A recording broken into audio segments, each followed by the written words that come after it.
I had a nightmare relationship with an older man during college, and it ended when he dropped me like a hot potato when I got cancer. Now I found out I was his affair partner the entire time, and I might see him soon at a work function. Posted by you/Captain Gazpacho. When I, 29F, was 21, I dated a guy who was too old for me. Kevin, 45M, was 37 at the time and an older student in my university program. I'd just gotten out of a bad relationship and thought Kevin was great. Of course, there were red flags everywhere, but I was so naive back then that I didn't question any of it. Kevin and I dated for 6 months. He quickly told me he loved me and asked me, pretty aggressively, to move to his home city after graduation. Great, right? Still ignoring the red flags. In my last semester, I was diagnosed with cancer, and my world fell apart. The day I got my diagnosis, Kevin made out with another woman at a party in front of me. I left in tears.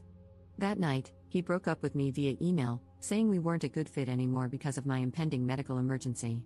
He admitted he was only with me out of pity after my previous abusive relationship and added that all our friends thought I was annoying and no one liked me. I felt like I'd been punched in the gut. My memories of that week are a blur. I had to drop out of the semester and take a medical leave of absence. In the meantime, Kevin followed me around campus, demanding to know why I wouldn't talk to him and insisting that I forgive him. I remember looking at him like he was insane. I asked him, "So, are you apologizing for what you did?" And he said, "Of course not, I didn't do anything wrong. It's not fair that you're angry at me like this." I told him to go to hell and focused on getting my paperwork squared away and moving back home for chemo. That period of my life was a nightmare, and I don't like thinking about it. I became suicidal and was diagnosed with depression, so I started seeing a psychiatrist while undergoing chemo. I lost most of my friends, as they didn't know how to deal with my illness. However, a few stuck by me, and they're still my friends today. Some of them are even my colleagues now. In the months after I left school, Kevin badgered me over text, saying he didn't know what happened between us and demanding that I forgive him. In the middle of chemo, I told him I forgave him just to get him to leave me alone. As soon as I forgave him, he vanished, and I never heard from him again.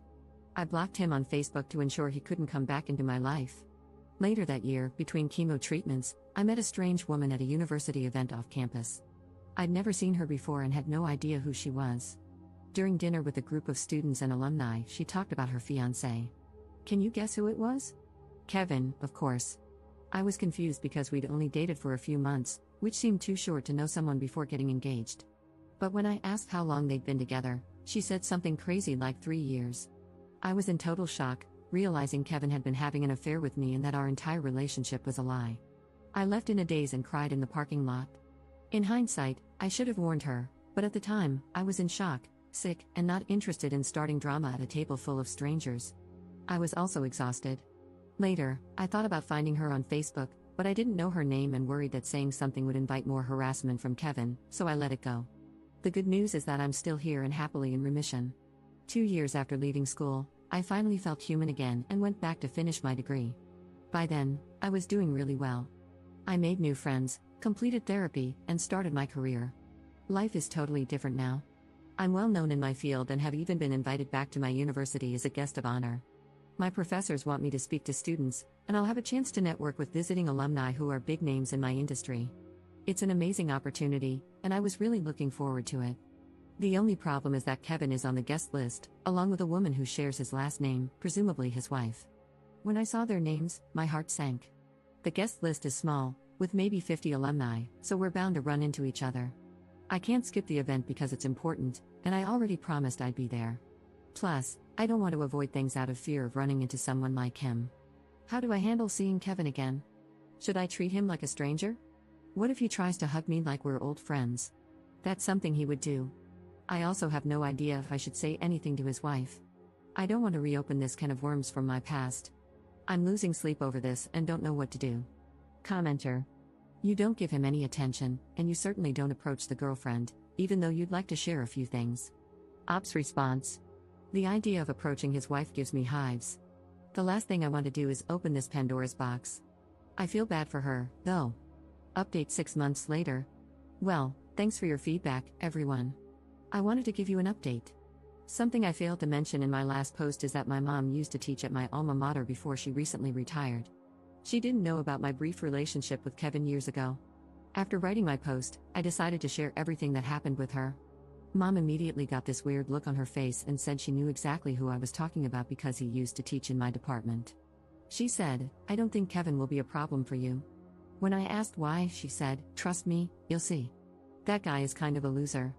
So I went to the event, and it was amazing. I took some of the advice here and brought a girlfriend so I wouldn't be alone in case Kevin tried to pull something. I met a bunch of alumni and ran into a couple of people I had lost touch with when I got sick. Everybody was thrilled to hear how well I'm doing, and my speech got an ovation when I was done. Anyway, Kevin showed up with his wife. I don't know how to say this without sounding mean, but he's gotten fat and is going bald. I was surprised at how old he looked until someone told me he's almost 50 now, which means he lied to me when we were dating and said he was younger than he really was. Also, I heard from old classmates that Kevin is still studying for his degree and working nights as a security guard now. Kevin was the only person at the event who avoided me. Like, it was obvious. I thought he was going to avoid me all night until I accidentally found myself alone for 30 seconds, which is when he nervously approached me to congratulate me. I smiled, said thanks, and kept moving. He tried cracking a dumb joke to me later, but I just ignored him, which seemed to frustrate him. Overall, I just spent the night focused on the people around me and forgot he existed. Interestingly, he managed to repeatedly piss off a bunch of people, including his wife and one of the deans, throughout the night with stupid comments. It got so bad that people started a running joke about what an insensitive moron Kevin was. I'm so glad I went and didn't allow one jerk from my past to make me hide. I had a great time and was surprised at how unafraid I felt when I saw Kevin again. The memories from that time of my life were so traumatic, but now he's just some jerk I once knew. I'm not sure now WTF I ever saw in him or why I was ever scared of him. Oh, and by the way, I recently started a great new job that came with a big raise, which means I'll have my student loans paid off this year, so life is good. Thanks for your help, Reddit. Edit. Wow, the comments got locked fast. 2 things I wanted to add. 1. An acquaintance recently told me that Kevin and his now wife were apparently in an open relationship for a long time, including while he and I were together, and that she closed the relationship a few years ago because she got annoyed. I can only imagine the shenanigans.